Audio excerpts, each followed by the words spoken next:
Welcome, everybody. Welcome, fellow patriots. Welcome, fellow deplorables. Welcome once again to the Conservative Commandos radio show. I'm Sharron Engel, coming to you from the studios of the Conservative Commando Radio Network with a shout out to our listeners in Jacksonville, Tampa, and the Villages, Florida, Las Vegas and Reno, Nevada, Macon, Georgia, Lancaster and Pittsburgh, Pennsylvania, Boulder and Colorado Springs, Colorado, Milwaukee, Wisconsin, Long Beach, California, and now in Washington, D.C. and Arlington, Virginia.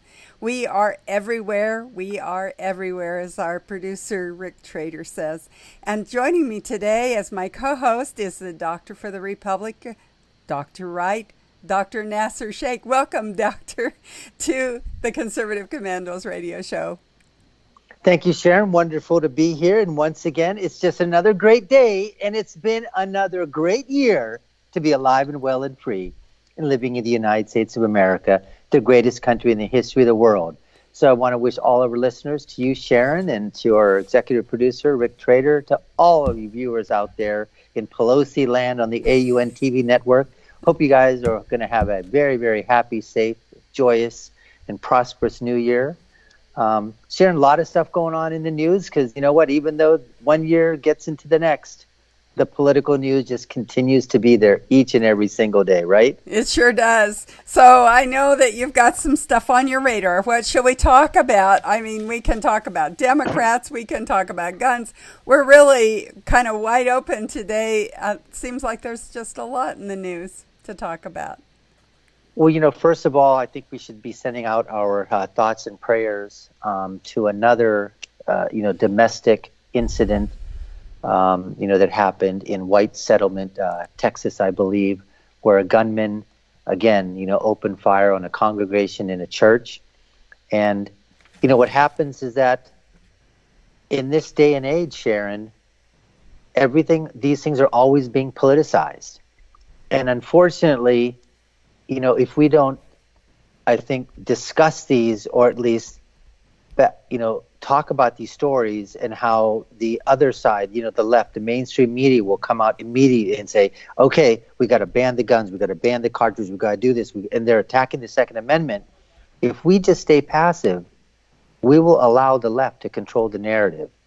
And so, we sent out our thoughts and prayers, and one of the things is that here the lieutenant governor said these weren't the first responders, these were what they call, the immediate responders, because you had members in the congregation that were concealed weapon or were able to conceal carry and had weapons and were able to, basically put down this gunman, this evil person. And I know 2 lives were lost, but again, we've seen stories where many, many more people have died or have been wounded because by the time the first responders and police got there, they're brave souls themselves, but sometimes, it takes time. And so when you don't have these gun-free zones, I'd rather be in a room with someone that has protection and is willing to utilize it to return fire on anybody that's perpetrating, fire on innocent civilians and citizens in the area that they're in. Well, I'm reminded of the Black Robe Regiment. During the Revolution, the first responders, if you will, were the pastors and their congregation when the British came over to, ironically, take away our right to keep and bear arms. In fact, that's why we have the Second Amendment, is because that was their intent. They were going after the guns and ammunition. And they stopped them at that bridge and said, no, that's not going to happen. And of course, that was the shot heard round the world, was in defense of our ability to defend ourselves. So I'm reminded of that because it started in the church. It wasn't those guys out there. It was the church that rang the first shot of liberty and freedom. And I think that people get an erroneous vision of Christians and people of faith in thinking that somehow we are not able to defend ourselves, that even though we're peace-loving and want to be without violence, it's not our natural bend. We certainly will defend ourselves, and even within the church, it's interesting how these folks felt it necessary, and of course the reason is because there have been attacks in churches, in mosques, in synagogues. It happens in places of worship, and so they were ready to take whatever action needed to take in order to save lives. And I will tell you, we have folks with concealed weapons in our church congregation as well, because we saw that same handwriting on the wall when this violence began to creep into the churches for whatever reason. We knew that we were going to have to defend ourselves. The fire alarm went off yesterday while we were in Bible study, and they responded. But it took 10 minutes for the fire department to get there and respond to that. So, and they're just kind of down the street, but it still takes a while for everybody to get, in gear to come on a 911 call. And by that time, all that's left to do is just the report. So you're exactly right. We still need to defend ourselves. And like I said, the deep irony of all this is that our freedom to keep and bear arms began in a church setting, and now the church has said, well, maybe we need to join ranks one more time, because, for so many years it would have been unthinkable to even carry concealed to a church. Well, Sharon, the other thing too, is I might add, is that this is not, when you take a look at the news, the reason why this is making the news, and this is just my personal opinion, is not the fact, because let's face it, first of all, you've got white settlement Texas, and this happened in a predominantly white congregation, and this does not fit the narrative. And I'm telling you that if it hadn't been for these parishioners, these brave parishioners that, had their firearms at their side, and God forbid if this had been, and it had gotten, even more people killed, I still think, and this just could be, like I said, this is just my opinion. I don't think this would have played out in the media as it's playing out now, because it's not really the fact that someone, and this is what I'm saying, the media's spin, they're not really concentrating on the fact that, a couple of people died. And we want to, like I said, send our thoughts and prayers out to those families. But they're concentrating on the fact that people actually had guns to defend themselves. And that's the evilness of the people on the left stream media, what I call the Democratic State Party. I mean, they're utilizing this thing to basically, that's what they're going after. That's what you take from this, that people defended themselves and limited the amount of death, of an incidents like this. That's their take on it. That's truly despicable, Sharon. It truly is. It is. You're right, Doctor. It's hard to see how far we've come in this country. Not only on the Second Amendment, but the First Amendment. It seems like our Bill of Rights is under attack from the left. And it's those things which really guarantee our freedom that the left hates so much, and the Second Amendment among them. And so it is, as you say, why? You're right. Why? You're right. Anything that leads to liberty, to freedom, to individual choice, anything like that, the left wants to take it apart, even though it's enshrined in the Constitution. They say that, well, it might have been good back in the days, but not now because of everything that's happening. So you are very correct. The left is going after liberty, freedom, everything that made this country great and continues to make America the greatest nation on earth. Well, and this is the hallmark, if you will, the trademark of socialism.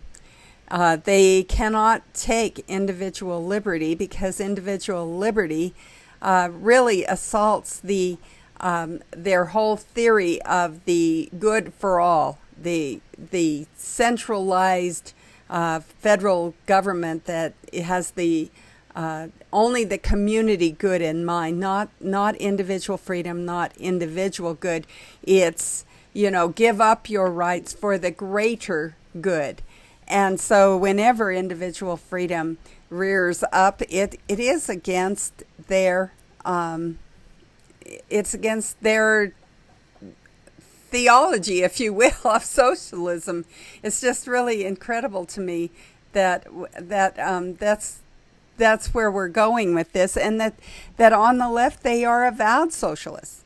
They cannot see anything wrong with saying I'm a socialist. That's why here on Conservative Commandos radio show we have so many guests talking about what socialism really is. No, you're absolutely right. And I'll just add this as we're closing in, I think, on this segment, is that take a look at what happened. That was absolutely a tragic, domestic violence, an Islamist terrorist, who fired upon, I believe, with his manifesto and whatever, and talked about it in New Zealand. And one of the things is that look what happened in New Zealand, that immediately after that, they decided they went to, their house and body represent their government, and they started basically enacting a law that was going to be buyback. Guns are no longer legal, certain types of guns, and they had a multi-million-dollar buyback, and you had thousands and thousands of people that voluntarily, turned in their guns, and others that, turned in a few, but that's what happens when you have a society that, doesn't have, a First or Second Amendment. Okay, that's fine. It's a small little country. Nothing may happen now. But if you've taken a look in history, when governments have seized guns from their citizenry, it may not happen at that point in time.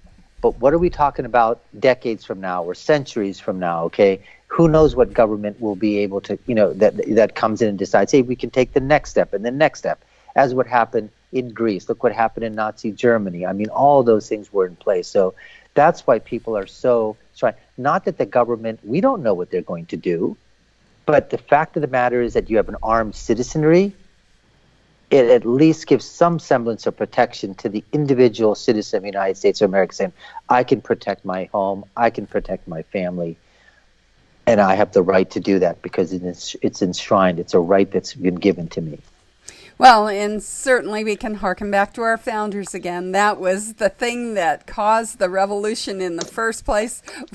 There was taxation without representation, but the first shot was fired over the right to keep and bear arms and defend individual liberty. And with that, we need to go to a break. We are coming to you from the Conservative Commandos Radio Network studios and around the world on the internet with TalkStream Live, iHeartRadio, TuneIn, American Political Radio, Leading Edge Radio Network, and AM/FM 24/7. Now you can watch our TV show on the AUN TV network in Northern California. Dr. Shaikh and I will be back right after this break, and we'll introduce our guest for today. Have you been leasing a property for your business or renting storage space? Are you tired of paying rent year after year? Call the experts at General Steel to own a building at up to 30% off now. I'd been renting a building and paying someone else's mortgage, but General Steel showed me how I could own a space tailored to the needs of my business and for less than renting. Call General Steel now at the number on your screen for our current building specials and to price your metal building system today. My building's the dream I've had since finishing my house 14 years ago. I've been using it for a garage, workshop, and storage area for my tools and equipment, and I can't believe how great it turned out. The economy is improving and the price of steel is expected to rise. Stop waiting. It could cost you thousands. Call General Steel now to see how you can own for less than you thought. Stop waiting to start your business or expand your operation. Call General Steel now. Call 877-484-7002. Everybody wants cheap airfare, but where do you find it? You call low-cost airlines. Their prices are direct from the airlines, and they're so low you can't find these fares published anywhere. They specialize in cheap flights, discount hotel rooms, cheap car rental rates, and great package deals anywhere around the world. Wherever you want to go, they can help you get there cheaply and with a best price guarantee. If you want the lowest prices on your airline tickets or other travel services, call now. That's right, call. That's the only way to get these rates. Experts are standing by 24/7 to get you the cheapest airfare and hotel rates available. So don't wait. Call right now for the lowest travel prices anywhere and for great last-minute travel deals too. Call 888-431-0562. That's 888-431-0562. 888-431-0562. 888-431-0562. Friend, do you remember when it felt good to withdraw your cash from the bank to expand a business, go on vacation, or buy a new car? Well, today, withdrawing your own cash has become a very risky business, according to The Secret War, a shocking new research report. I just read it. And folks, I was amazed to learn why banks are now required to spy on us for the government and then report any suspicious or unusual behavior. I suggest you get The Secret War free. Just call the number on the screen, no charge, from the folks at Swiss America. And get this, did you know simply spending cash today may be enough to have you branded as a potential criminal? That's right. The new war on cash is really a war against all freedom-loving Americans. The Secret War is yours free, so call the number on the screen and you can tell them Pat Boone gave you the number. Welcome back everyone to the Conservative Commandos radio show. And if you would like to hear a rebroadcast of today's show, please check out our website, ccrshow.com, ccrshow.com. Also, please like us, friend us, and follow us on Facebook and on Twitter. I'm Sharron Engel. I'm joined by my co-host, Dr. Nasir Shaikh. And Doctor, it is your privilege to introduce our guests for the day.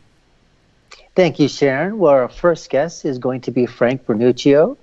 He serves as the editor-in-chief of the New York Analysis of Policy and Government, and he's going to have a couple of his articles we're going to discuss. The first one is U.S. Space Program Returns, and then also about the U.S.-Israel Defense Mutual Pact. Our second guest is going to be Dave Workman. He's an award-winning career journalist and a senior editor at thegunmag.com. And he's going to be talking to us about his article, which is California Ammo Check Fiasco, which is a warning for Washington gun owners. And finally, we're going to be speaking with Dr. Michael Brown. He's a host of a nationally syndicated Line of Fire radio program. He's going to be talking about his article, which is No, Mayor de Blasio. President Trump is not to blame for the stabbing of New York Jews. So we have three great guests lined up for us once again, Sharon. Yes, we do. And, I kind of like to follow up on that New York stabbing a little bit. I know it's kind of on your radar as well. This anti-Semitism is just really rampant. Our First Amendment guarantees us the right of religion, the right to worship as we please without someone coming into our church and shooting it up, or coming to our Hanukkah service with a knife and stabbing people. I don't hear them hollering, though, for knife control. What do you think? No, you're absolutely right. I mean, this is here, thank goodness. I mean, knifings are not that huge of an incidence, but you're talking about thousands and thousands of them across the pond in Britain that, Mayor Sadiq Khan has got to deal with. And, what are we going to say? That we're going to, ban knives, just like you were talking about. But once again, the politicization of these crimes that happen, it's unfortunate that we have to talk about them in the sense that we have to defend against ourselves, where they're blaming this. I mean, again, they're blaming this on the rhetoric and on the talking points that President Trump is somehow an anti-Semite, that his administration is anti-Semitic. I mean, when you take a look at all the things that he's done for the state of Israel, I bet you if you ask Benjamin Netanyahu, the prime minister of Israel, if you ask most of the conservative Israelis out there, I think they would basically say that President Trump has probably been the biggest friend of the state of Israel in terms of that. I mean, for crying out loud, his son-in-law is Jewish. He's got Jewish grandchildren. I mean, so he moved the embassy, where other presidents had said all the time that they were going to, and it was just talk. And this gentleman comes in, our President Trump, and says, you know what? I said I was going to move it. People said they were going to move it. Let's just go ahead and move it. But again, this is what the left is going to do. They're going to try to paint everybody. And I think it's really rich that you have Pelosi now basically mouthing the same words when it was time when Ilhan Omar, the Muslimist that's in our Congress, Rashida Tlaib, who's a Muslimist in our Congress, Andre Carson from Indiana, who's a Muslimist in Congress, Keith Ellison, who's the Attorney General from Minneapolis, he is a Muslimist.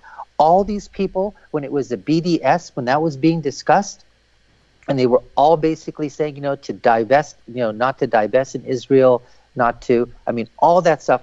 And then when all the other things came out and she made the joke, Ilhan Omar made the joke about the Benjamins, it's all about the Benjamins. And what did they do? They put something out, but our Congress couldn't even come out and put out a statement. They said all forms of racism, but they didn't say anti-Semitism. And there's anti-Semitism, there's anti-Islamic stuff that's going out there, there's anti-gay stuff, there's all stuff out there. So why can't we just be consistent and say, you know what, we're against anything that is a racism of any type? But they don't want to do that because you know what? The biggest racists out there are the Democrats. And where's Bernie Sanders? Where is that guy? You're right. I before we leave that, though, I was interested in your term, Muslimist. You didn't describe them as followers of the Muslim faith. You described them as Muslimists. So just give me a little clarity there. Okay. Well, I think everybody knows by now, or they should know by now, that as everybody knows, I'm an American. I love this country. We're the immigrant story that's here. I'm an American. I happen to be a second-generation Muslim. And what I tell people is that, and I've got an article on this, and people have to understand that there's a difference between a Muslim and a Muslimist, Islam, the religion, and Islamist or Islamism. And what I'll describe is this. The difference between me being a pragmatic Muslim, an American Muslim, is that I practice my faith. There are people within my faith that I have disagreements with, or things that they might think are wrong and I think they're not, or they think vice versa. But I don't tell them what to do, and I don't want them to tell me what to do. So that's being a pragmatic American Muslim. A Muslimist is someone who tells me or others and says, what you're doing is wrong, and you better do it this way because that's the way that I think is correct and every other way is wrong. And that's being a Muslimist. Now, you want to take it to the next part, which is an Islamist. Those are the terrorists. Those are the ones that there's a difference between you saying, you know what, I don't like what you're doing, you better do it my way. And then the other is taking that and on top of it saying, you know what, since you're not doing it my way, I'm going to kill you. I'm going to bomb you. We're going to do terror and all kinds of things. So those are the terminologies that I think need to be put out there, because I think I want to make sure that people know that I'm practicing your Muslim faith. Exactly. And so I think terminologies are great, and it would be no different than lumping Christianity with the KKK. Yeah. Exactly, and the other thing that I think bears a little thought is this idea of the diversity of our country. It's always been diverse. Because we are a nation of immigrants, our native population is very small compared to the immigrant population. Almost all of us can say, you know, my ancestors were not born here. They came from somewhere else. And that diversity is what's made America great, I think. And it is one of the main targets of the left in this socialism bend that they have, making the common good, making everyone the same. it's really difficult to do that when you have so much diversity, when you are tolerating so much diversity and allowing diversity to be the name of the game, not just a byproduct of the game, where everybody has the right to be different. And Right. and you know, when you're different and you're individual, that just really undermines the whole tenet of socialism, which is same old, everybody's the same, the elite rule that lower class, and by golly, get in line. You know, we need you to be where you have to be in order to be correct with us, politically correct with us. So this diversity of ours really, really gnaws at them. Well, you know, Sharon, to continue on this, the diversity of culture is what is great. You know what? People, the way they want to dress, how you want to cook your food, you know, if you know, your dances, you know, your whatever the customs, you know, those things are. But when you start to put theocracy and theocratic impositions on people and bring religion into it, and I'll give you two examples just from being a Muslim. One of them is, and this is also, I think, in the Judaic faith, is that Muslims, you're not supposed to be dealing with interest. Okay? So people will always, other Muslims in the community, will say, how'd you buy your home? Well, we bought it on a mortgage. Oh, you did something wrong. You're committing a sin. And I'm telling them it's none of their damn business. Because this is the way there are many Islamic countries that are dealing in interest. And another thing, Muslims are not supposed to drink. I personally don't drink. Personally, for me, it was more so from my parents telling me not to drink, more so from the religious side. But you know what? I know a lot of Muslims that drink. I don't go around telling them not to, but if I did, that would make me a Muslimist.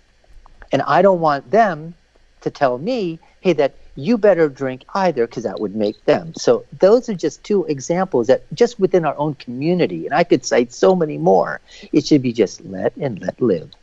Amen to that. And with that, we have to go to a break. We're coming to you from the Conservative Commandos Radio Network studios and around the world on the internet. We also can be seen on the AUN TV network at San Francisco, San Rafael, Marin, North Bay, San Jose, Silicon Valley, Santa Rosa, Wine Country, Redding, Sacramento, Chico, and soon in Carson City, Tahoe, and Reno, Nevada. Dr. Shaikh and I will be back after these messages with our first guest, Frank Vernuccio. Everybody wants cheap airfare, but where do you find it? You call low-cost airlines. Their prices are direct from the airlines, and they're so low you can't find these fares published anywhere. They specialize in cheap flights, discount hotel rooms, cheap car rental rates, and great package deals anywhere around the world. Wherever you want to go, they can help you get there cheaply and with a best price guarantee. If you want the lowest prices on your airline tickets or other travel services, call now. That's right, call. That's the only way to get these rates. Experts are standing by 24/7 to get you the cheapest airfare and hotel rates available. So don't wait. Call right now for the lowest travel prices anywhere and for great last-minute travel deals too. Call 888-431-0562. That's 888-431-0562. 888-431-0562. 888-431-0562. Friend, do you remember when it felt good to withdraw your cash from the bank to expand a business, go on vacation, or buy a new car? Well, today, withdrawing your own cash has become a very risky business, according to The Secret War, a shocking new research report. I just read it. And folks, I was amazed to learn why banks are now required to spy on us for the government and then report any suspicious or unusual behavior.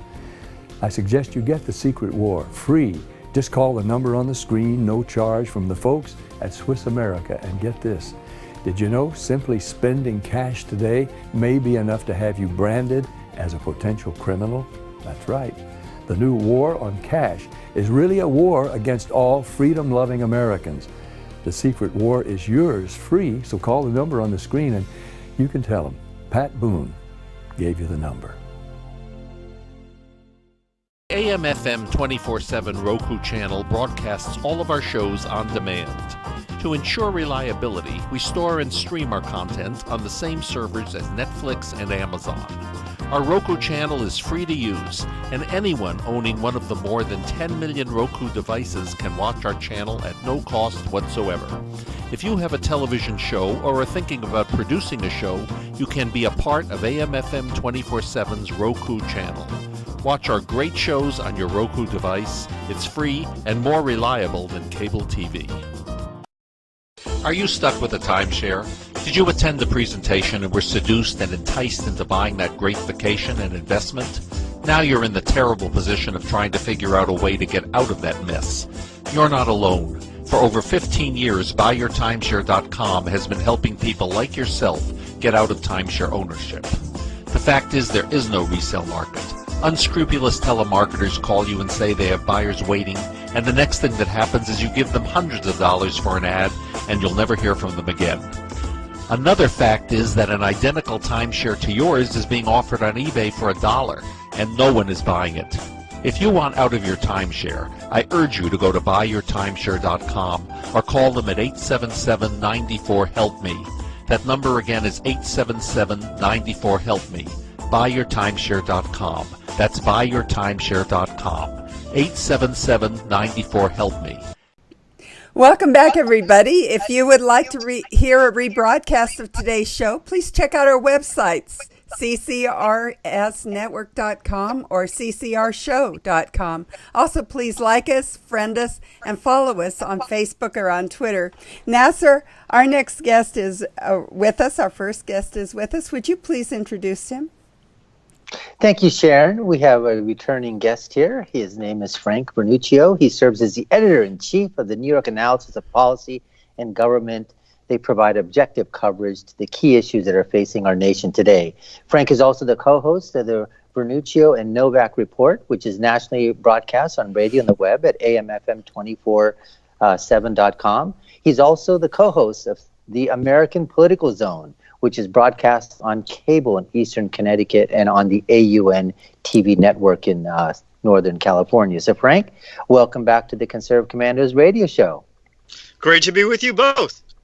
Well, good. Well, you know what? We wanted to go ahead and speak to you about an article here that you wrote, which is about the U.S. space program returns. And this is something that's obviously, I believe it's probably been in the news, but it just hasn't really, made the mainstream news circuits, other than the fact that they'll probably say that there's a lot of waste and corruption going on there because Donald Trump, started the program. So obviously whatever he's doing with NASA, it must be wrong. But give our listeners and our viewing audience, what has NASA been doing for the past, let's say, 5 to 10 years, in the past decades? I mean, obviously they've been funded, but what have they been working on that we as Americans don't know about? Well, on the plus side, NASA, of course, has been administrating the International Space Station, which, of course, is a very important venture. But little reported by the press, Nasir, is how President Obama virtually destroyed the American manned space program. As you know, to the great embarrassment of American scientists, we have had to hitch rides on Russian spacecraft to get to that space station that we built. President Obama, upon taking office, prematurely ended the Space Shuttle program. Then he killed what was supposed to be the follow-on program, the Constellation program, which would have been the replacement for the shuttle. He killed that, and he slow-boated what was supposed to eventually take the United States back to the moon, the Orion program. What NASA was doing with its budget, for the most part, was climate change studies. The president decided, of course, that he didn't really like Americans being ahead of everyone else in space, and so to fund his climate change fantasies, he used NASA's budget for that. Now, it destroyed to some extent NASA's reputation because many NASA studies which contradicted the president's perspective on climate change had falsified data in it to enhance the president's position on climate change. You might recall how diligent President Obama was in fighting opposition to his views on climate change. Indeed, he actually had his Justice Department subpoena the records of think tanks that merely came out with white papers that disagreed with the president. So even though they couldn't really do anything in the final analysis, we still, I think, have the First Amendment with us. Nevertheless, those organizations had to hire attorneys, had to go through court fees and all that nonsense. So that's essentially what NASA was warped into doing by the Obama administration. Good. So one of the things that you wrote here, you said that the current administrator, Jim Bridenstine, I hope I'm pronouncing that correctly. You are indeed. He said that the new expanded budget under the Trump administration is now around $21 billion, and that's a 6% increase. So are you basically saying that a lot of the funding that was being spent during the Obama monarchy, that money was actually being utilized for the purposes of negating a lot of the paperwork and the scientific data on climate change and not really going towards NASA's budget to sort of explore space? Well, essentially that's correct. I mean, NASA was being used. There are numerous agencies, including NOAA and others, that deal with climate. But NASA was supposed to be for manned space program as well as robotic space exploration and the development of new aerospace technologies. But the president decided to divert those funds essentially to his climate change agenda to some extent. Again, the International Space Station was continuously funded, and the payments to the Russians, heaven help us, to hitchhike our astronauts on their craft was also being spent. Now, give us an idea here. You also wrote about that SpaceX has also developed a spacecraft called Dragon. So give us an idea. What is SpaceX? SpaceX is an aerospace company. They're engaged in high technology. Both they and Boeing have developed privately space capsules, spacecraft to send our astronauts into space. You know, there has always been a significant partnership between NASA and private industry. This actually goes a step further. These industries are coming up with the spacecraft that'll go to low Earth orbit, which frees NASA researchers and technologists to develop deep space technology. You know, we all hope that Vice President Pence's hope that we return to the moon by 2024 comes true. This frees NASA to do that. And it also frees NASA to develop technology to send people to Mars, hopefully by 2030. Now, with the SpaceX as this private company that's out there, how does that compare with what we're hearing with Elon Musk and his company trying to, basically show that they've got a rocket and ready for travel? And I guess, tickets are probably being booked online as we speak right now. Yeah, well, Elon Musk's program basically is more for space tourism. SpaceX and Boeing's capsule. SpaceX is developing the Dragon capsule. Boeing is developing the Starliner. Those are for more what we saw with the Gemini, Apollo, and Mercury programs back in the 1960s going into Earth orbit. That's the difference between the two of them. But of course, anything that enhances the infrastructure of space is going to be a dramatic step forward. We know that so much of our economy, so much of our technology, so much of our national defense is dependent on space that to ignore this area was absolutely insane. We really need this going forward to a significant degree. Unfortunately, both the Russians and the Chinese have developed significant technologies to shoot our satellites out of orbit. For defense reasons, we have to be able to replace them quickly to get into space conveniently, rapidly, and expeditiously. All these new spacecraft that are coming up, whether it's from SpaceX, from Boeing, or in fact from Elon Musk, is a great step in that direction. Frank, that's a great segue into my next question, which is NASA and the utilization of NASA, is that going to be part of this Space Force, this other armed services that President Trump has basically wanted to, leave as part of his legacy, or are those going to be two separate entities? They will be two separate entities with two entirely separate missions. That does not mean, however, that technology can go back and forth. The Space Shuttle program, which was extraordinarily successful, began as an Air Force program called Dyna-Soar, D-Y-N-A-SOAR. That technology was eventually not used by the Air Force for a variety of reasons, but the technology and the research was eventually obtained by NASA, and they were able to develop the space shuttle, in part, using it. You know, Frank, one of the things is that when President Kennedy made that pledge back in the early, during his presidency, and he said by the end of this decade, we're going to put a man on the moon. And when you talk to people or you hear some of their stories of the people that were alive, you know, they're still alive here at this time. And they just said when they heard that, it was one of those things that they were saying, I mean, you know, driving across country might have been something, you know, at that time perhaps. And now you're talking about taking somebody, you know, to the moon and how far-fetched that seemed. But it was that he galvanized America and NASA and the program, and everybody was, you know, together on this whole journey. Do you feel that President Trump should make some similar type of let's say, you know, proclamation, such as let's try to go to Mars, or you know, land a, you know, human on Mars, and then you know, with that, like you said, when you're up in space, the discoveries that they found is they did some of the testing up there, and some of the things that have led to the inventions of the 20th and now 21st century, you know, that were done by people going up in space. What are your thoughts on that, and what is NASA's thought? Is that something that they were considering prior to that? Was that the next frontier, Mars? Yeah, in fact, there was a lot of people in the space field that were bitterly disappointed when NASA basically got cut. We all expected that NASA would go to the moon, build a base on the moon, and then go to Mars.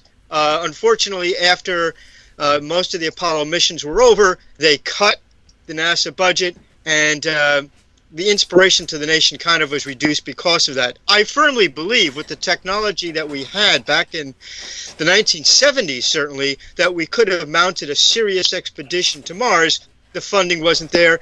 And just as you say, the inspiration, perhaps more importantly, wasn't there either.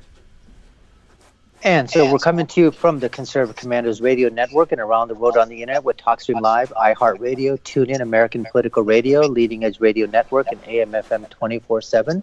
We've been speaking here with our guest, Frank Vernuccio, who's the editor-in-chief of the New York Analysis of Policy and Government, about his article, U.S. Space Program Returns. Frank, we've got to take a quick break for our sponsors, but we'd like to hold you over for another segment. Would you do so? That's great. AM/FM 24/7 Roku channel broadcasts all of our shows on demand. To ensure reliability, we store and stream our content on the same servers as Netflix and Amazon. Our Roku channel is free to use, and anyone owning one of the more than 10 million Roku devices can watch our channel at no cost whatsoever. If you have a television show or are thinking about producing a show, you can be a part of AM/FM 24/7's Roku channel. Watch our great shows on your Roku device. It's free and more reliable than cable TV. Are you stuck with a timeshare? Did you attend the presentation and were seduced and enticed into buying that great vacation and investment? Now you're in the terrible position of trying to figure out a way to get out of that mess. You're not alone. For over 15 years, BuyYourTimeshare.com has been helping people like yourself get out of timeshare ownership. The fact is, there is no resale market. Unscrupulous telemarketers call you and say they have buyers waiting, and the next thing that happens is you give them hundreds of dollars for an ad, and you'll never hear from them again. Another fact is that an identical timeshare to yours is being offered on eBay for $1, and no one is buying it. If you want out of your timeshare, I urge you to go to BuyYourTimeshare.com or call them at 877-94-HELP-ME. That number again is 877-94-HELP-ME. BuyYourTimeshare.com. That's BuyYourTimeshare.com. 877-94-HELP-ME. Dish TV is better than cable TV. Here's why. Dish has the nation's lowest TV price, along with an award-winning DVR that can skip commercials, record 8 shows at once, and get access to thousands of movies at your fingertips. Cable simply can't even compare. So the smart choice is to cut the cable and get Dish. Plus, you get all these great TV features, free HD DVR upgrade, free installation, and free movie channels. Say goodbye to cable and get more with Dish TV. 877-290-7764, 877-290-7764. As an added bonus, you can switch to Dish now and receive a $50 Visa gift card. So call now and get Dish TV. Call 877-290-7764, 877-290-7764. That's 877-290-7764. Limited time offer, 24-month commitment and credit qualification required. Cancellation fee, monthly equipment fees, and other restrictions apply. Promotion can change at any time. Welcome back, everybody. Welcome back to the Conservative Commandos radio show. I'm Sharron Engel here with my co-host, Dr. Nasir Shaikh. And we have been talking with our guest, Frank Vernuccio, about space. Frank, I want to just follow up a few questions with Nasir. I want to go back to the beginning where Obama kills the space program in favor of climate change. Now, I know that's an agenda-type move, but I think there probably are a lot of people out there that said, yeah, so why should we be in space? We already went to the moon. We don't need to go back there. There's nothing on Mars. We know that from other scientific flights. What's the point? So what's the point, I guess Frank? you could have asked the same question. You could have asked the same question of Christopher Columbus. All right, he reached the New World. Go home. You know, that's it. Have a parade, and that's it. You could have asked the same of Lewis and Clark. Okay, we've explored the West. That's it. Let's write a book about it and forget about the whole thing. America's future, in fact, planet Earth's future, is going to be in space. Not just in terms of exploration, although that's vitally important, in terms of technology, in terms of raw resources, which we will be able to glean from the asteroids, but even more important, how about survival of the species? Do you think that's important? Well, we know that mapping the asteroids and knowing when that next asteroid will hit the Earth, like the one that killed off all the dinosaurs, is going to come. It's going to come at some point. Technology in space is going to be what saves mankind from the fate of the dinosaurs. I think saving the species is a pretty good reason to go into space and spending those bucks. And then, of course, there is the economic reasons. Do you like your GPS? You know, do you like watching TV and finding the news from all over the world instantaneously? Those are all things we can only get from the space program.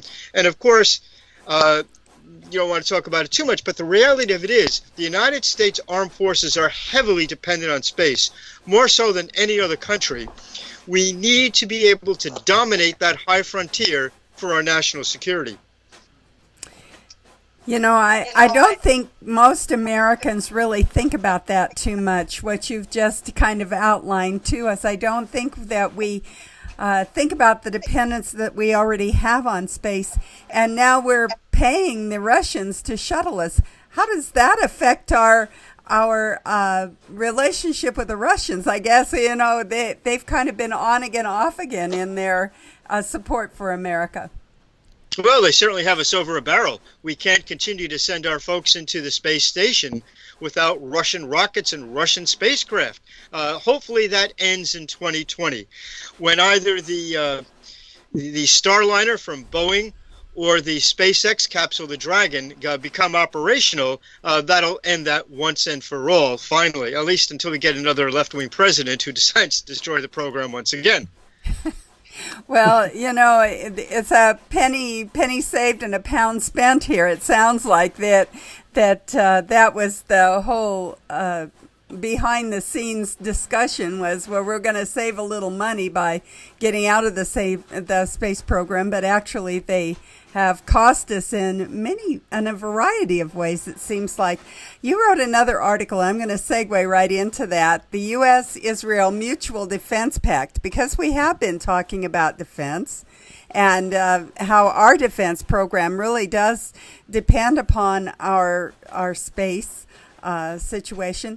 How so with Israel, and how, you know, then kind of talk about the pact that we've made with Israel, this Mutual Defense Pact. Well, just to go back for 1 second, the entire NASA budget is 1/2 of 1%. I mean, it's essentially nothing for the most part. So any discussion about how much NASA spends, you're really talking about the tiniest portion of the federal budget. So it's not really significant.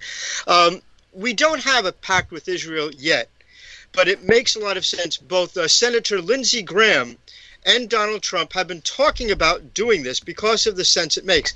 Oddly enough, Israel's Arab neighbors would benefit greatly by this. The big threat to the Middle East, and a lot of the Middle Eastern leaders, for political reasons, won't admit it to their populace, but their continued safety and existence depends on the armed forces of Israel. Israel has a nuclear deterrent. Israel has the best armed forces, the smallest perhaps, but nevertheless the best armed forces in the Middle East. Iran is an existential threat, not just to Israel, but to its Arab neighbors as well. If the United States and Israel entered a mutual defense pact, it would do a couple of good things. Number one, it would, I think, ease relations between Israel and Saudi Arabia, Jordan, Egypt, and so forth, because they would see this is the way to counter Iran's aggressive tendencies and where it really wants to go. I think that type of pact would also suppress organizations like the Muslim Brotherhood, which are trying to radicalize different governments in the Middle East. Most importantly, though, it would be a guaranteed counterweight to Iran. Remember, Iran's government is rather different than anything else in the world. They are a theocratic government, but in the sense of almost being insane. They believe that the hidden imam is going to come, but only will come out of chaos and fire, and that when he comes, Iran will be supreme. When you have that type of theocratic lunacy, frankly, you need a really strong deterrent. We hope that the solution comes from within Iran.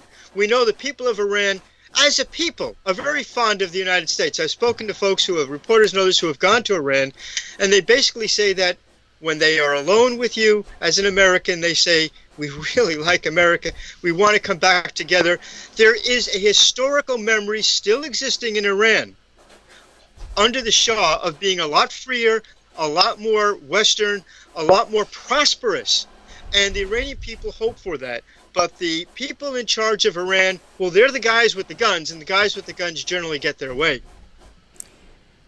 I've read articles about these Iranians that would really like to get back to the good old days. And so what you've just said is exactly what I've been reading as well. It's hard for the rank and file people there in Iran with all that's going on. With this treaty that's proposed, we already have pretty much an agreement with Israel. We need them. What would make this treaty different than what we already have in our relationship with them as far as defense? It's a very important question. We saw under Barack Obama the president tilt away from Israel and towards Iran. Having a treaty in place guarantees that if, heaven forbid, another Obama-like figure occupies the White House, we would already have a solid internationally confirmed agreement that would continue our alliance with that country. And remember, that alliance with Israel is also like having an alliance with Jordan or Egypt and Saudi Arabia. Essentially, their interests are the same. That guarantees our role, and hopefully, to some extent, it deters the mullahs in Iran from going forward with their rather strange plans.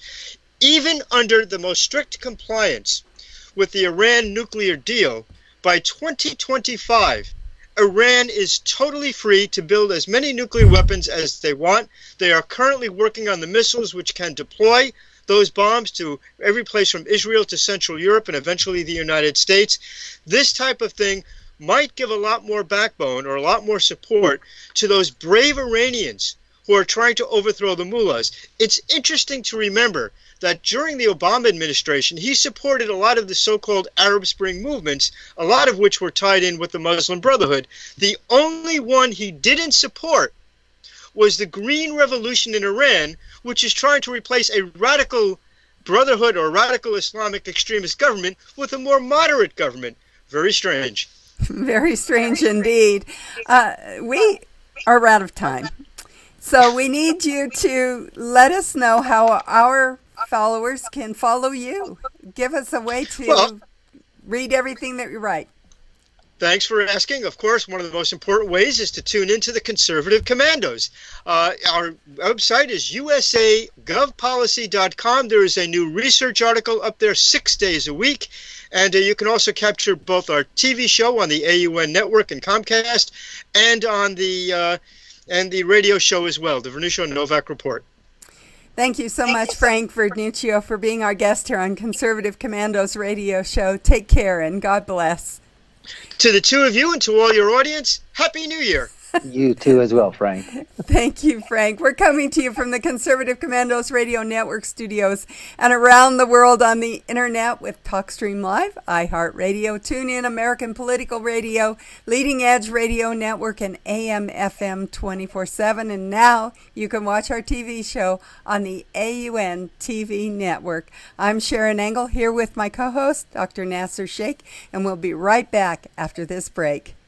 Have you been leasing a property for your business or renting storage space? Are you tired of paying rent year after year? Call the experts at General Steel to own a building at up to 30% off now. I'd been renting a building and paying someone else's mortgage, but General Steel showed me how I could own a space tailored to the needs of my business and for less than renting. Call General Steel now at the number on your screen for our current building specials and to price your metal building system today. My building's the dream I've had since finishing my house 14 years ago. I've been using it for a garage, workshop, and storage area for my tools and equipment, and I can't believe how great it turned out. The economy is improving and the price of steel is expected to rise. Stop waiting. It could cost you thousands. Call General Steel now to see how you can own for less than you thought. Stop waiting to start your business or expand your operation. Call General Steel now. Call 877-484-7002. Friend, do you remember when it felt good to withdraw your cash from the bank to expand a business, go on vacation, or buy a new car? Well, today, withdrawing your own cash has become a very risky business, according to The Secret War, a shocking new research report.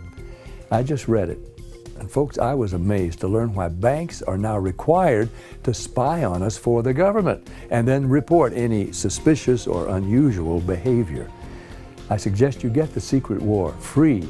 Just call the number on the screen, no charge, from the folks at Swiss America. And get this, did you know simply spending cash today may be enough to have you branded as a potential criminal? That's right. The new war on cash is really a war against all freedom-loving Americans. The Secret War is yours free, so call the number on the screen and you can tell them Pat Boone gave you the number. Dish TV is better than cable TV. Here's why. Dish has the nation's lowest TV price, along with an award-winning DVR that can skip commercials, record 8 shows at once, and get access to thousands of movies at your fingertips. Cable simply can't even compare. So the smart choice is to cut the cable and get Dish. Plus, you get all these great TV features, free HD DVR upgrade, free installation, and free movie channels. Say goodbye to cable and get more with Dish TV. 877-290-7764, 877-290-7764. As an added bonus, you can switch to Dish now and receive a $50 Visa gift card. So call now and get Dish TV. Call 877-290-7764, 877-290-7764. That's 877-290-7764. Limited time offer, 24-month commitment and credit qualification required. Cancellation fee, monthly equipment fees, and other restrictions apply. Promotion can change at any time. Welcome back, everybody, to the Conservative Commandos radio show. I'm Sharron Engel here with my co-host, Dr. Nasir Shaikh, and we are coming to you from the Conservative Commandos Radio Network studios. And we are going to shout out to our listeners in Jacksonville, Tampa, and the Villages, Florida, Las Vegas and Reno, Nevada, Macon, Georgia, Lancaster and Pittsburgh, Pennsylvania, Boulder and Colorado Springs, Colorado, Milwaukee, Wisconsin, Long Beach, California, and now we are in Washington, D.C. and Alexandria, Virginia. Nasir, we have our next guest ready. Would you please introduce him? Thank you, Sharon. We have Dave Workman, who's an award-winning career journalist, and he's a senior editor of thegunmag.com, which was formerly Gun Week. He also writes for Liberty Park Press conservative firing line, and several firearm periodicals. He was also the communications director for Citizens Committee for the Right to Keep and Bear Arms. He's authored numerous op-ed pieces in several major newspapers, including the Chicago Tribune, Seattle Times, Atlanta Journal-Constitution. He's co-authored 7 books with Alan Gottlieb, the founder of the Second Amendment Foundation. His beat is firearms from politics to the outdoors. He is widely considered to be an authority on firearms, on concealed carry, and gun politics. Dave, welcome back to the Conservative Commandos radio show. Well, thanks for having me. Well, we wanted to talk to you about your article that you wrote, which is the California Ammo Check Fiasco, a warning for Washington gun owners. Dave, why don't you give our listeners and viewers out there an idea as to what is happening? Are they trying to run around the Second Amendment with this law? Well, in a manner of speaking, the critics of this law in California and the proposed law, which is similar in Washington State, believe that it's a backdoor gun registration effort because what it will do is run people through a background check who are merely buying ammunition, and with that background check, they're going to find out if any of these people are allegedly disqualified from owning firearms, at which point presumably they'll arrest these people for violating the law, because you can't have ammunition for a gun if you're a disqualified person. The problem that has surfaced in California that my article is trying to alert the Washington gun owners about is that in California they caught, out of something like 300 and some odd thousand background checks, they caught 101 people who were disqualified, but at the same time they erroneously prohibited some 60,000 people from buying ammunition that they were legally justified to purchase. Well, do you feel that if this law does do what it's saying it's going to do, that it's going to, you say obviously that people will not be able to come into the state if you're out of state to purchase ammo, but could the other situation occur that if this thing happens where those same can go across the state and purchase in a neighboring state or someplace else? Well, that's certainly possible. You see, bad guys aren't stopped by a state line, and they're certainly not stopped by a gun law. And if they want ammunition bad enough for a gun they're not supposed to have, trust me, they're going to get it.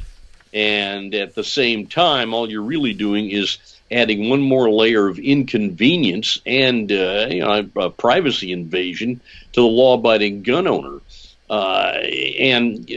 Honestly, it's really none of the state's business who owns a firearm. If they're not doing anything wrong with it, leave those people alone. If they've cleared a background check, leave them alone. If they've purchased a firearm legally, leave them alone. But the politicians in California and now the politicians in Washington State just want to keep digging. They're eroding these people's gun rights.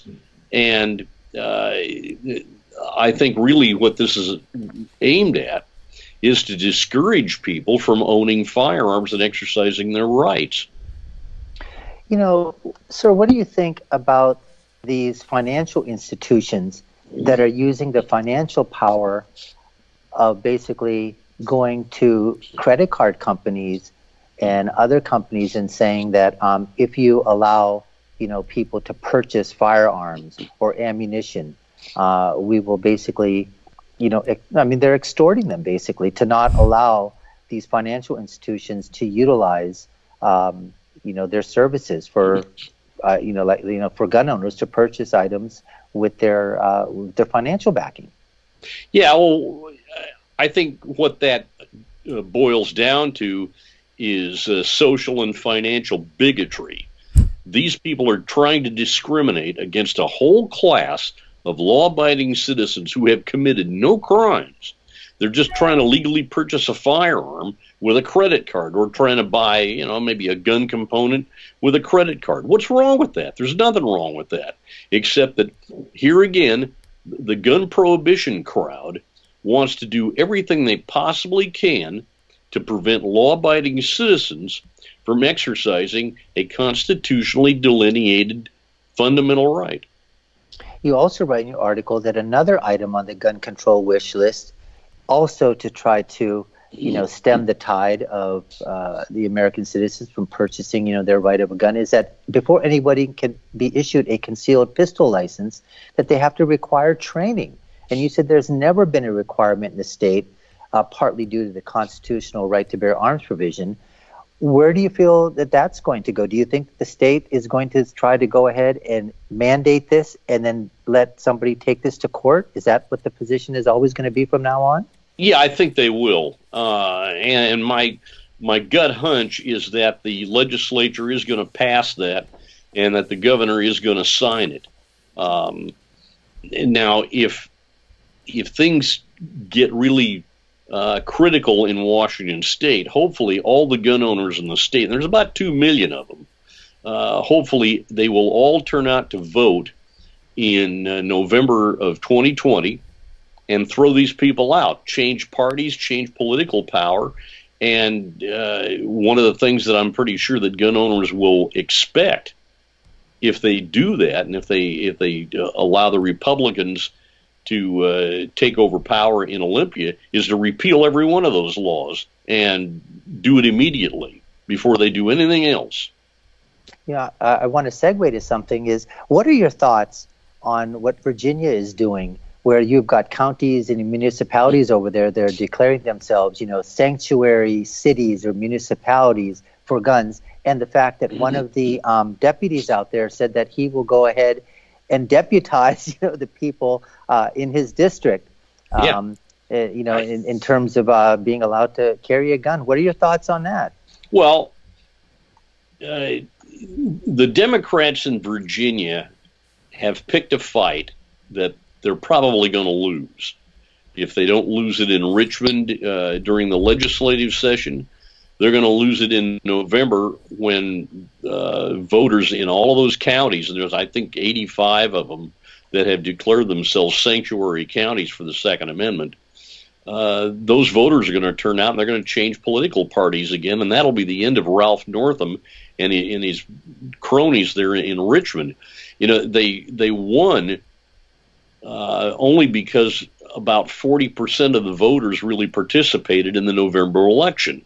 Now, I talked to a guy in Virginia after the election, and he said actually 40% in an off year like this is a good turnout. And that just simply stunned me, that so many voters would sit at home and sit on their hands and not do anything.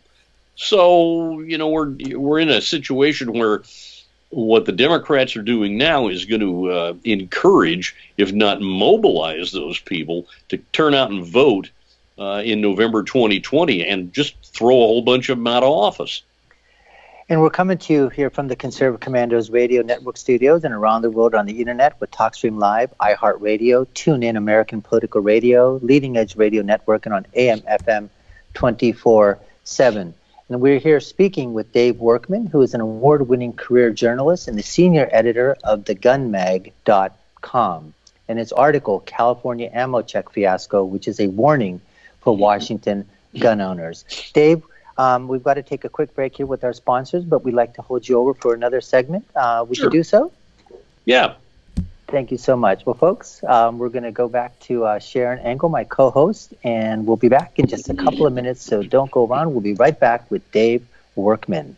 Have you been leasing a property for your business or renting storage space? Are you tired of paying rent year after year? Call the experts at General Steel to own a building at up to 30% off now. I'd been renting a building and paying someone else's mortgage, but General Steel showed me how I could own a space tailored to the needs of my business and for less than renting. Call General Steel now at the number on your screen for our current building specials and to price your metal building system today. My building's the dream I've had since finishing my house 14 years ago. I've been using it for a garage, workshop, and storage area for my tools and equipment, and I can't believe how great it turned out. The economy is improving and the price of steel is expected to rise. Stop waiting. It could cost you thousands. Call General Steel now to see how you can own for less than you thought. Stop waiting to start your business or expand your operation. Call General Steel now. Call 877-484-7002. Everybody wants cheap airfare, but where do you find it? You call low-cost airlines. Their prices are direct from the airlines, and they're so low you can't find these fares published anywhere. They specialize in cheap flights, discount hotel rooms, cheap car rental rates, and great package deals anywhere around the world. Wherever you want to go, they can help you get there cheaply and with a best price guarantee. If you want the lowest prices on your airline tickets or other travel services, call now. That's right, call. That's the only way to get these rates. Experts are standing by 24/7 to get you the cheapest airfare and hotel rates available. So don't wait. Call right now for the lowest travel prices anywhere and for great last-minute travel deals too. Call 888-431-0562. That's 888-431-0562. 888-431-0562. 888-431-0562. Friend, do you remember when it felt good to withdraw your cash from the bank to expand a business, go on vacation, or buy a new car? Well, today, withdrawing your own cash has become a very risky business, according to The Secret War, a shocking new research report. I just read it. And folks, I was amazed to learn why banks are now required to spy on us for the government and then report any suspicious or unusual behavior. I suggest you get The Secret War free. Just call the number on the screen, no charge, from the folks at Swiss America. And get this, did you know simply spending cash today may be enough to have you branded as a potential criminal? That's right. The new war on cash is really a war against all freedom-loving Americans. The Secret War is yours free, so call the number on the screen and you can tell them Pat Boone gave you the number.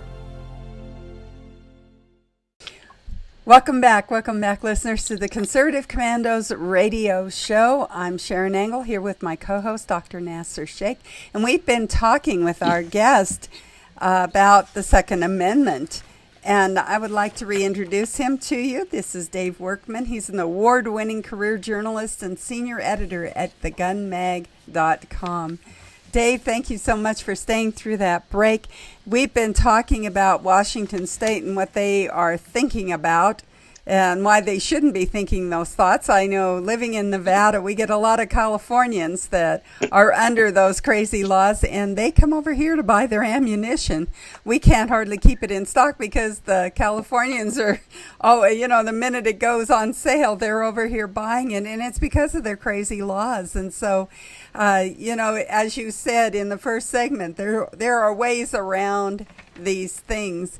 If even for law-abiding citizens, they can't abide the law, then they will go to a state that doesn't have that law in order to do what they need to do as far as their rights are concerned. And so we also started down that road of why the Second Amendment is so important. I know we like it for a whole lot of reasons. I mean, in your article you point out just hunting. Here in the Wild West, we like to go hunting, and we have a lot of public lands where that's allowed, and we do that. I was surprised that Washington was considering requiring an education element for their concealed carry. We've had that in place in Nevada for quite a while, and I had to take my training. Every time you re-up for your CCW, you have to go in and make sure that you know how to use your firearm properly. So it is kind of it kind of grates against you, I guess, to have those things required. But I can see some point to it, I guess. The problem is, Sharon, that you're talking about a double-edged sword. I'm a firearms instructor. I could make a gazillion dollars teaching people the proper use of a firearm, if it was required.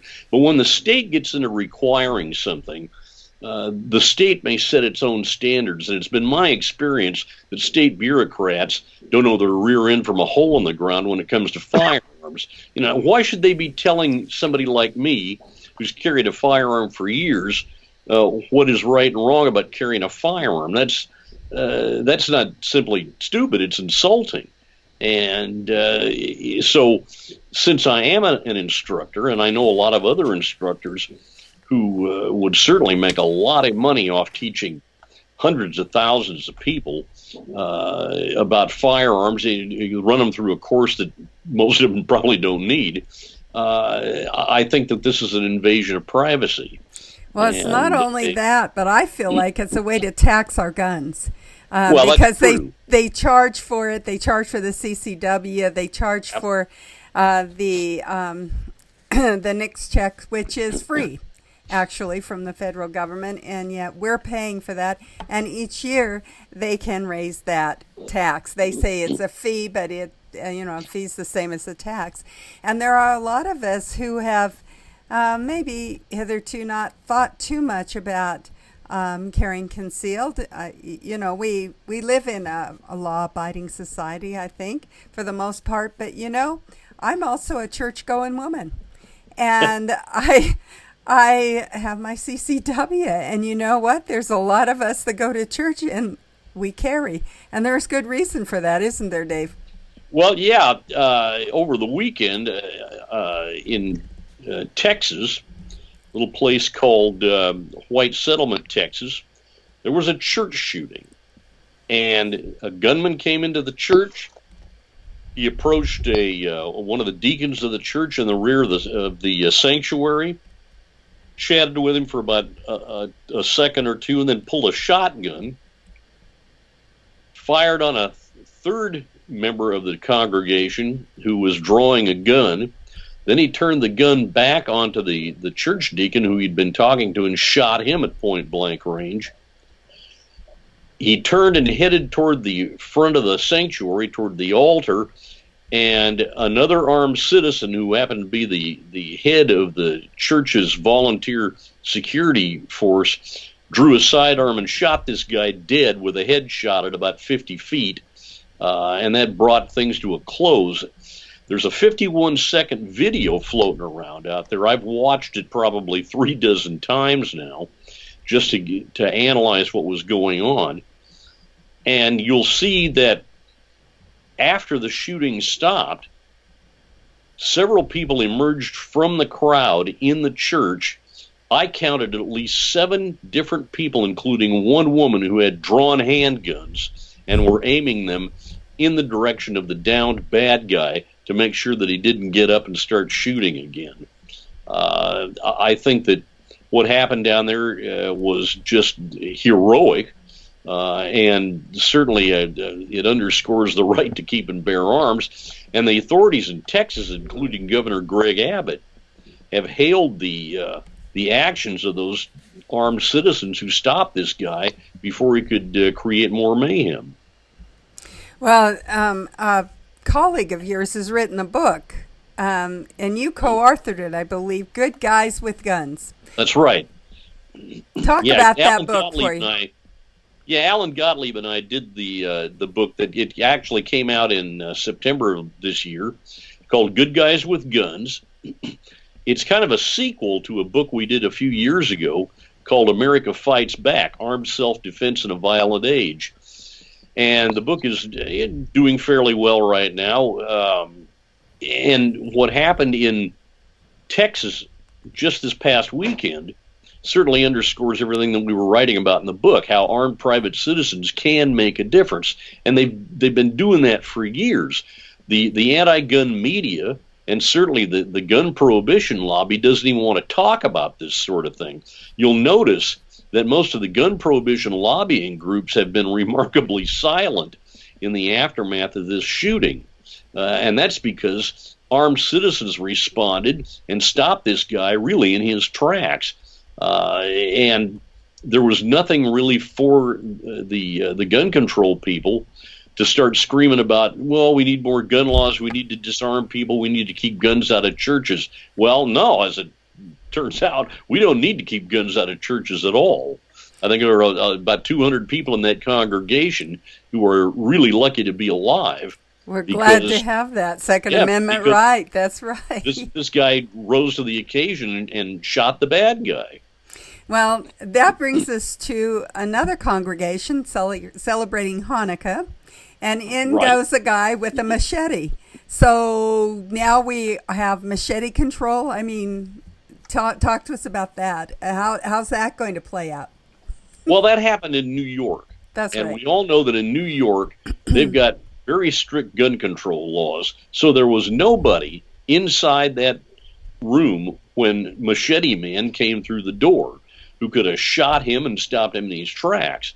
Now, in another part of the country, Texas or even Washington State, where we've got lots of licensed concealed carry, that might have turned out a lot differently. There might have been somebody in that congregation or in that group of worshipers who could have drawn a gun and stopped Machete Man. And in that case, he'd have brought a machete to a gunfight, and gee whiz, whose fault is that? We all know who wins that fight, don't we? Well, I've got a friend named Masad Ayub who coined a phrase many years ago. I've used it in print several times. He said that the bad guy made a fatal error in the victim selection process. yes, and that happened in the church that we just discussed. Right. Now, Betty, I guess I just wanted to point out that the disparate talk with the liberal side of our politics is that we have to control the gun. It was the weapon that was at fault in a gun. Yeah. In a gun situation, but in a machete situation, we didn't hear anything about that. We heard about other things. And maybe that's why we should be really asking them to talk about what those other things are, because we know what causes these violences, and it's not the weapon of choice that causes the violence. It's the perpetrator itself. Talk about these perpetrators. What's the problem there? Well, I think the problem there, the man in Texas has a criminal background. I've written about that. Number one, criminals. Okay. Yeah, criminal background. He's got a background in Oklahoma, New Jersey, Arizona, and Texas, and I wrote about that today. I've done 3 stories, one at AmmoLand News, one at Liberty Park Press and the Gun Mag, and then a third story with different information at Conservative Firing Line, and those are all available online right now. Now, this guy that is alleged to have staged the attack, who is now in custody in New York City, apparently he's got kind of a colorful background. He's got problems, and I think part of this you can blame on what happened, maybe 30 or 40 years ago, when the people in charge, people in government, started trying to mainstream mental patients. They started shutting down Number 2. mental institutions. They didn't institutionalize these people. And, if somebody is so dangerous, they shouldn't have a firearm. He shouldn't even be on the street. And yet what the incident in New York shows is that you don't need a gun to commit mayhem. You can go out and buy a machete, and there's no background checks on buying machetes or baseball bats. You don't do any of that stuff. And believe me, a machete or a big knife or a baseball bat or a blunt object, you can hurt a lot of people. And if you look at the FBI Uniform Crime Report, in any given year, more people are stabbed to death, more people are bludgeoned to death than are killed in any year with either rifles or shotguns. Well, we're going to have to leave it right there. We've run out of time, but we've named the 2 out of the 3 that I was going for. The other one is just the moral climate of our country. We seem to have a problem knowing right from wrong. So we've got 3 culprits: criminals, a mental disorder, and immorality, and no one seems to be wanting to deal with those 3 things. Tell us, Dave Workman, how our listeners can follow you, friend you, just take advantage of getting to know you better. Well, I'm not too sure that it'd be in their best interest to get to know me better, but I can be found at Liberty Park Press, thegunmag.com, Conservative Firing Line, AmmoLand News. I write a weekly column online for American Handgunner called Insider Online. Just Google it up. And I do a monthly column in Guns Magazine on Second Amendment, defending your Second Amendment rights. So you can find my byline out there quite a bit. Just Google my name and you'll find me. And I think everybody will want to know a good guy with a gun anyway. So thank you so much, Dave Workman, for being on Conservative Commandos radio show. Take care and God bless. You too. Have a happy new year. You too, sir. Thank you. We are coming to you from the Conservative Commandos Radio Network studios and around the world on the internet with TalkStream Live, iHeartRadio, TuneIn, American Political Radio, Leading Edge Radio Network, and AM/FM 24/7. Now you can watch us on the AUN TV network in Northern California. I'm Sharron Engel. I'll be right back with my co-host, Dr. Nasir Shaikh, and our next guest. Have you been leasing a property for your business or renting storage space? Are you tired of paying rent year after year? Call the experts at General Steel to own a building at up to 30% off now. I'd been renting a building and paying someone else's mortgage, but General Steel showed me how I could own a space tailored to the needs of my business and for less than renting. Call General Steel now at the number on your screen for our current building specials and to price your metal building system today. My building's the dream I've had since finishing my house 14 years ago. I've been using it for a garage, workshop, and storage area for my tools and equipment, and I can't believe how great it turned out. The economy is improving and the price of steel is expected to rise. Stop waiting. It could cost you thousands. Call General Steel now to see how you can own for less than you thought. Stop waiting to start your business or expand your operation. Call General Steel now. Call 877-484-7002. Everybody wants cheap airfare, but where do you find it? You call low-cost airlines. Their prices are direct from the airlines, and they're so low you can't find these fares published anywhere. They specialize in cheap flights, discount hotel rooms, cheap car rental rates, and great package deals anywhere around the world. Wherever you want to go, they can help you get there cheaply and with a best price guarantee. If you want the lowest prices on your airline tickets or other travel services, call now. That's right, call. That's the only way to get these rates. Experts are standing by 24/7 to get you the cheapest airfare and hotel rates available. So don't wait. Call right now for the lowest travel prices anywhere and for great last-minute travel deals too. Call 888-431-0562. That's 888-431-0562. 888-431-0562. 888-431-0562. Dish TV is better than cable TV. Here's why.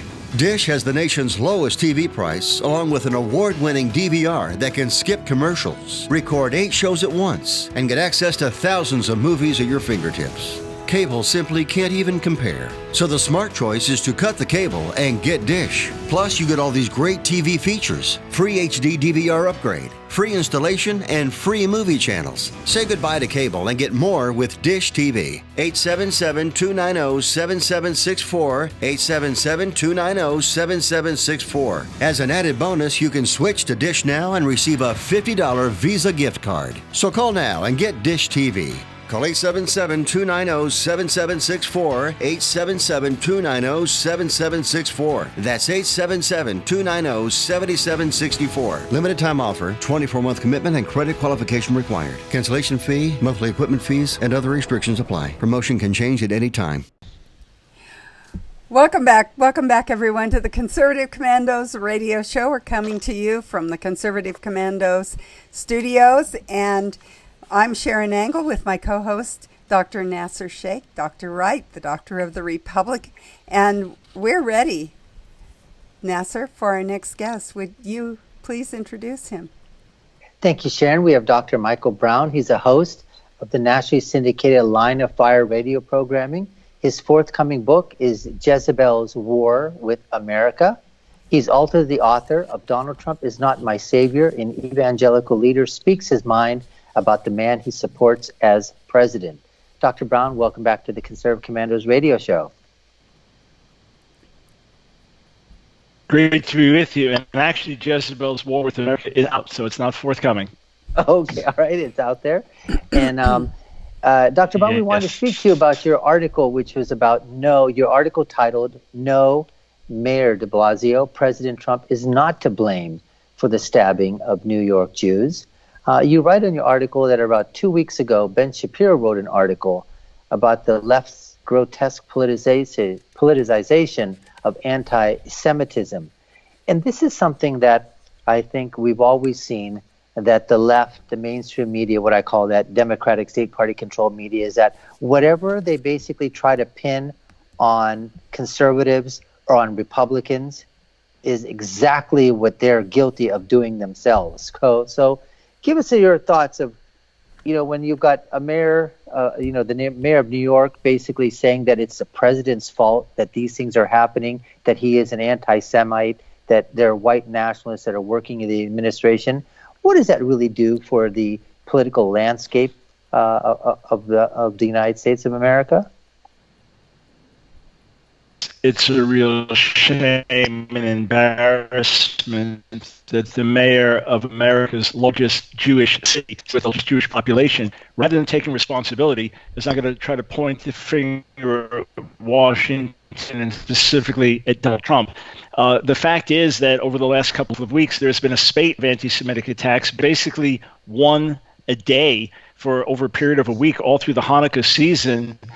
We had the kosher market shooting a little bit before that in Jersey City, New Jersey, where in this case it wasn't white nationalists or white supremacists, as happened with the synagogue shootings in Pittsburgh.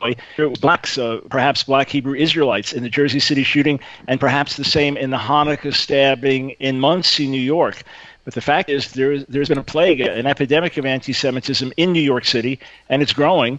Mayor de Blasio used to say, hey, this is my city, this is our city, we're going to take responsibility for this. Instead, he says, well, look, there's a lot of hatred that's emanating from Washington. And when he was asked explicitly on Fox News, are you blaming President Trump? He said, well, it's not just President Trump. So yes, he was blaming the president. He was saying the hatred's coming from Washington. So imagine this. This very month, President Trump made an executive decision to combat anti-Semitism in America, to up the battle against anti-Semitism. Donald Trump is the one who undid Iran, which was really an existential threat to the people of Israel. Donald Trump is the one who moved the embassy. Bill Clinton didn't do it. George Bush didn't do it. Barack Obama didn't do it. He moved the embassy to Jerusalem in Israel. Donald Trump is the one who has consistently spoken out against anti-Semitism. On top of that, he's the first president with a Jewish child. His daughter Ivanka converted to Judaism. His son-in-law Jared is Jewish. His grandchildren are Jewish. So somehow this strongly pro-Israel, pro-Jewish president is responsible for anti-Semitic acts. And let's take the illogic a little further. The fact is that even if you would say that white nationalists have tried to seize this moment to put forward their agenda, what in the world does that have to do with blacks attacking white Jews in New York? It's utterly preposterous. And on another interview on MSNBC, Mayor de Blasio also again putting the blame on Washington and the hatred coming from Washington, said before Trump, we had a nice bipartisan setting with Democrats and Republicans together. I have no question that in many ways Donald Trump is a divisive man and has added to the divisions in America, but Barack Obama sparked a lot of the divisions. He absolutely played the race card and played into identity politics and things like that. The idea that we had this bipartisan heaven before Trump is complete nonsense. All that's happened with Trump is we see how deep the divisions really are. So this is utterly irresponsible by Mayor de Blasio and shameful for the mayor of the nation's most Jewish populated city. Well, the same thing can be said for, we were talking about this before, is that, Nancy Pelosi, basically Speaker of the House. I mean, remember when Ilhan Omar, who I basically call a Muslimist. I don't believe that, she's a Muslim. And the reason I classify the difference between, somebody being a Muslim and a Muslimist is that anybody that basically says this is the way of doing it and you're doing it the wrong way, whether it's a theocratic or theocracy, version of what they're thinking about. And remember when she famously, made her statement, it's all about the Benjamins. And there was a huge uproar. But, the uproar wasn't the fact that she had said that. Yes, it came from our side, the conservative side. But from the Democratic liberal side, it was we were attacking Ilhan Omar. And then remember when they came out with their statement, it basically didn't just say that we're against anti-Semitism, it's we're against all forms of bigotry, all forms of racism. Yeah. So they don't isolate it to an incident, and that's because they didn't want to upset all the other, groups that they have. So give us your thoughts on Nancy Pelosi. I think that's really rich, her basically statements when you've got people on the Democratic side of the aisle, okay, that actually show their anti-Semitism every time they open up their mouth. Yeah, number one, the statement has been made that because the left can't successfully critique and attack the policies of conservatives, instead they'll attack the people. So you have to demonize the people rather than really talk through policies in an honest way. So from day one, Trump is a racist, Trump is a white nationalist, anyone who supports him is a racist and a Nazi. You have to demonize individuals rather than deal with actual issues. But when I read the House's statement where it condemned anti-Semitism, but as you said, included it with other forms of bigotry, it reminded me of when Louis Farrakhan would be asked to condemn Palestinian terror. And he would say, we condemn Palestinian terror, we condemn Jewish terror, we condemn Christian terror. And look, I'm a pro-life person. The very rare, horrific times when someone on our side has decided to attack or even kill an abortion doctor, an abortion worker, immediately we get up and say that is horrific. That is completely contrary to who we are and everything we believe. That is an absolute violation of the pro-life movement, and we utterly repudiate it. We don't say, and we condemn Islamic terrorism, and we don't need to bring that in. So in a situation like this, and it's very interesting that as of when I did my radio show mid-afternoon today, there was no statement from the squad, from Rashida Tlaib or from Ilhan Omar or from AOC. It was kind of, where was the condemnation of these acts? If there's such a concern for social justice and protection of minorities, what about protection of Jewish minorities? It's bad enough now that Mayor de Blasio has said that he's hearing from Jews that they don't want to be identified as Jews in public. This is in America. This is in New York. This is happening on our watch. And this is the time for Democrat and Republican, liberal and conservative to stand together and renounce this rather than make it into a political football to be thrown around for partisan gain. You're absolutely right. It's not even on the political side, sir. You're also right that we can't ignore the left-wing anti-Semitism, especially on our college campuses. You said that Americans would be mortified to learn that colleges and universities to which they pay a king's ransom have become safe havens for an increasable, noticeable anti-Semitism that has produced an environment of bullying, intimidation, and fear for Jewish students and academics. And I go one step further, this whole BDS movement. I mean, you see this on campus where they're basically telling that, hey, you know what, divest, get out, don't, invest in Israel. I mean, these are the things that are happening, and this is happening on the academic side, with our children as they're basically being indoctrinated into this anti-Semitism. Yes, so while there's no doubt that you have white supremacists, white nationalists, alt-right anti-Semitism, no one's denying its existence, we stand together against it, but there is often the denial and the lack of recognition of the degree that there's anti-Semitism on the left. And because it's so widespread on our college campuses, that means that in many ways it's more dangerous because it's influencing young people. And here's what's happened, a very easy way to understand what's happened on the campuses, that the cause of social justice is very prevalent. That over the last 50 years, from the campus protests in the late 60s until today, there has been a radical shift to the left on many of our campuses. They are now the most, quote, woke places in America.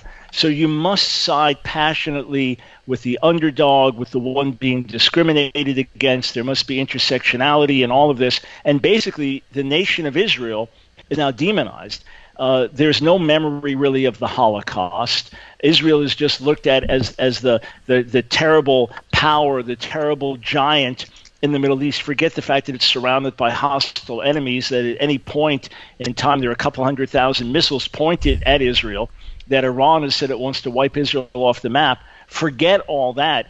Israel is an apartheid state. Israel is genocidal. The Israelis are like the Nazis. This is the narrative.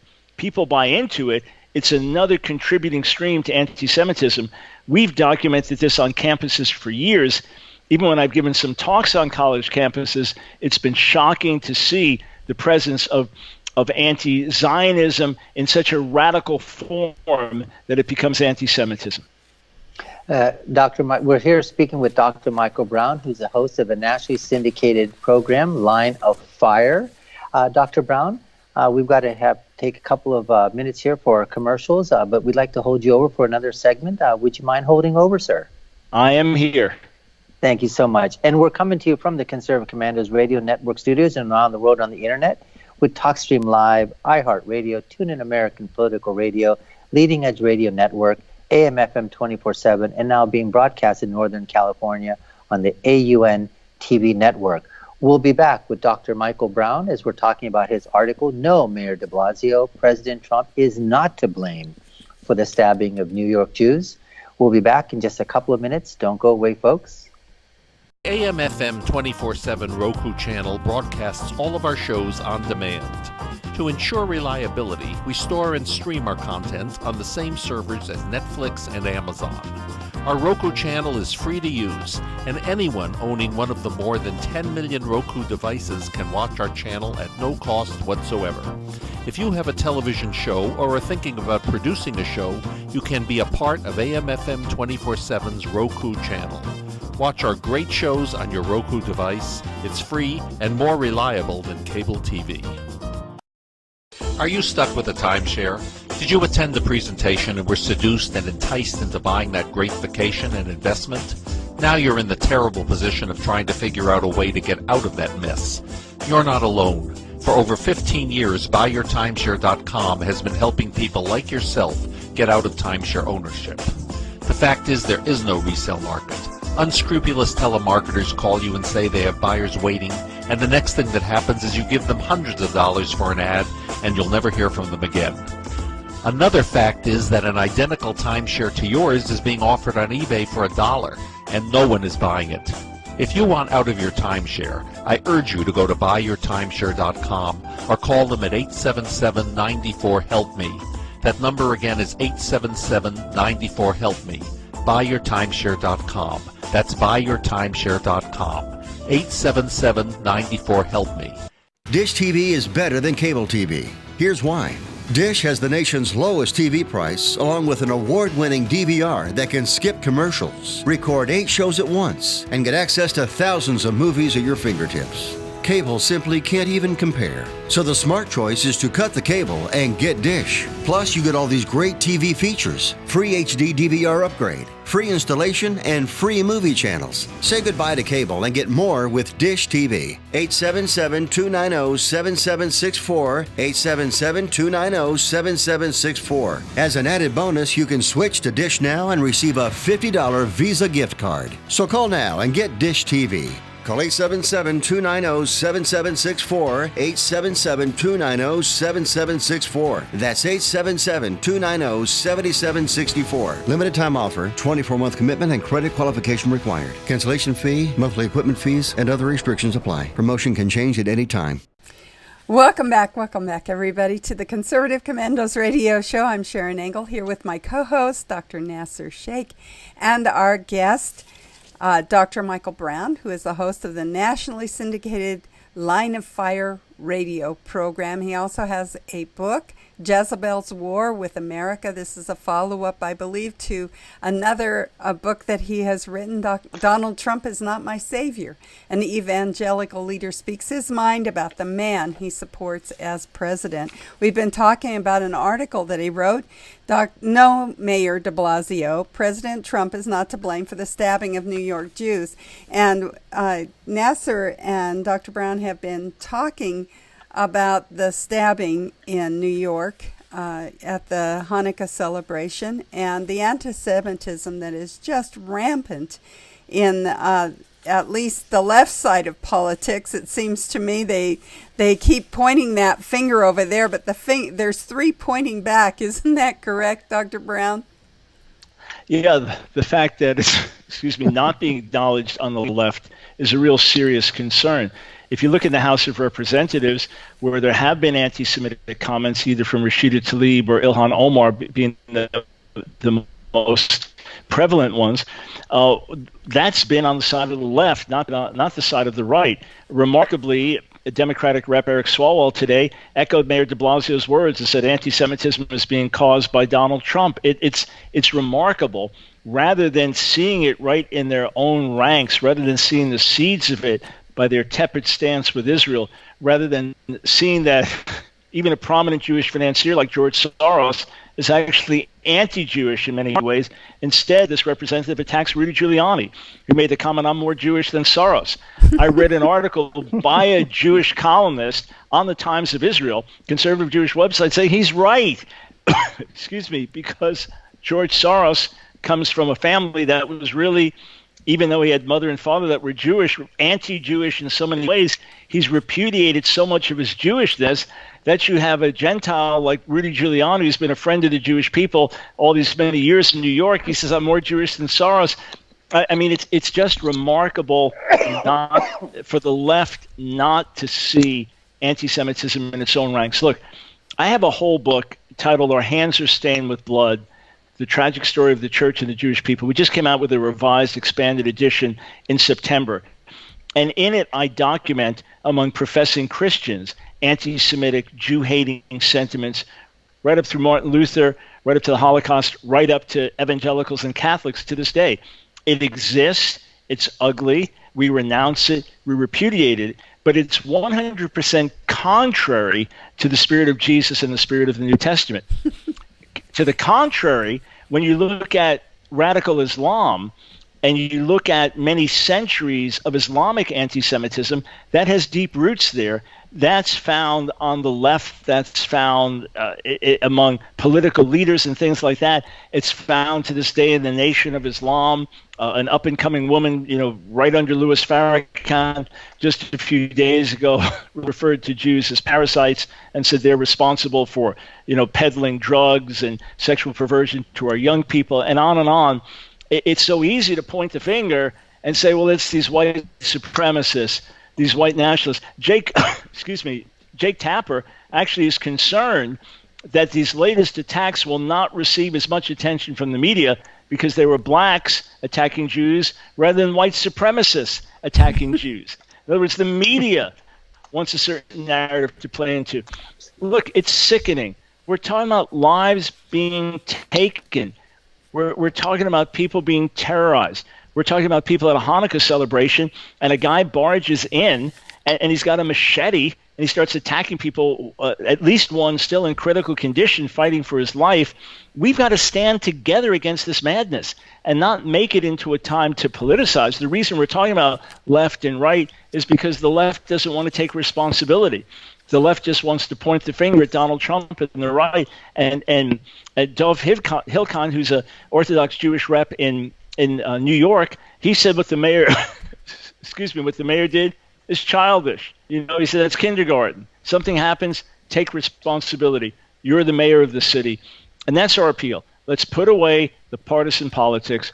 I have no question that Donald Trump is a friend of the Jews, even when I didn't like him. Even during the primaries, when I resisted his candidacy, I still knew the man was not an anti-Semite. Let's take responsibility, and let's all do what we can, wherever we find it. If we find anti-Semitism in our own circles, if we find it in other circles, if we find it in circles totally foreign to us, let's get the truth out. Let's refute the lies, the conspiracies. The Jews are taking over the world. The Jews are responsible for all the evil in the world. The Jews control the media. The Jews control the banks. Let's combat the lies with truth, and let's get the truth out. Well, now I want to segue into your book because it's got a fascinating title, Jezebel's War with America. Jezebel's War with America. And I think about Jezebel. She was the wife of Ahab, who was a king of Israel. And they had a big fight with a prophet of Israel, Elijah, and she was somewhat of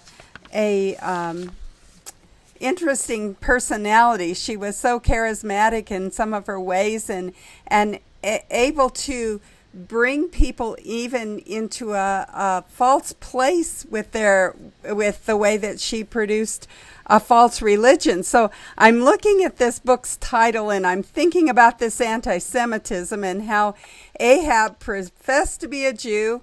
They reached into that Jewish culture, had a part in Israel, and yet they were not part of it. And that kind of smacks of what we're talking about here in this whole anti-Semitism from the left. So talk to me, show us your book, and talk to me about Jezebel's war with America. How does she come into play in 2020? Yeah, you bet. Jezebel's War with America. I'm holding it up for those that are watching. This book came out just a little while ago. It's sold out. The first printing sold out the first week. We've never had that with any of my 35 plus books. People read it. They can't put it down. They literally say, I've never done this in my life, but I read through the book the same day that I got it. It's riveting. It's eye-opening. And the thesis is something, the same demonic powers that operated through this wicked woman, Jezebel, 3,000 years ago. That includes intimidating by fear. It includes idolatry. It includes seduction into sexual sin. It includes a baby-killing spirit. It includes witchcraft and sorcery. It includes the emasculation of men and many other things. We connect the dots systematically, carefully documented in Jezebel's War with America. What we say is the same demonic spirits, the same demonic powers that operated through Jezebel are operating again today. Now, if you want to connect it with Jew hatred, the connection is Satan. When you look at the phenomenon of anti-Semitism, the only real explanation for it is that Satan wants to wipe out the Jewish people and hates the Jews, and there are many reasons for that. But when we look just more specifically at what we refer to as Jezebel, to this demonic spirits, this powerful principality, we see it all around us. We see a radical rise of witchcraft in our society. A couple of months back, the New York Times, the question, when did one get a witch? The rise of sorcery, the militant shout your abortion spirit, the availability of pornography and things like that in unprecedented fashion online, the emasculating of men in our society, the silencing of the church's prophetic voice, the war on gender, turning men into women, women into men. This is all Jezebelic, and it's because Satan hates human beings and wants to destroy them. If we connect the dots, if we recognize what we're dealing with, then with God's help, we can turn the tide. And in the book, the second to last chapter tells you how to defeat Jezebel in your personal life, and the last chapter, how to defeat Jezebel on a national level. And even though I wrote the book, I really feel that God called me to write it and anointed me with grace to write it. The material is shocking, eye-opening, but we end with a plan of attack. I believe this is the year to bring Jezebel down in Jesus' name. Wow. Well, I guess our readers now and also our listeners will want to read this book, Jezebel's War with America by Dr. Michael Brown. Getting back to this anti-Semitism, we'll leave it with this final word from you and the attack of anti-Semitism on our culture here. Yeah, you know, there are more Jews, I believe, in New York City, well, at least in the United States, than there are in Israel. It would seem to me that this attack from the left is very self-defeating on their part. This is a huge political block, isn't it? Yes, it is. And here's what's interesting. The vast majority of American Jews are on the left. They vote liberal. Religious Jews tend to vote more conservatively. And there are a number of reasons. Many Jews are very secular, so they're going to have more humanistic, liberal views and not have God-centered views the way that we would. They would think that the higher ethic, is to affirm same-sex marriage. The higher ethic is the woman's right to abort. And, of course, we categorically differ with that. But there's been a historic Jewish fear of a religious takeover of a society where the religious right begins to rule and they feel it would bring destruction on them, as often happens. That's another reason Jews have gone liberal. Obviously, I believe that the liberal voting is a real mistake.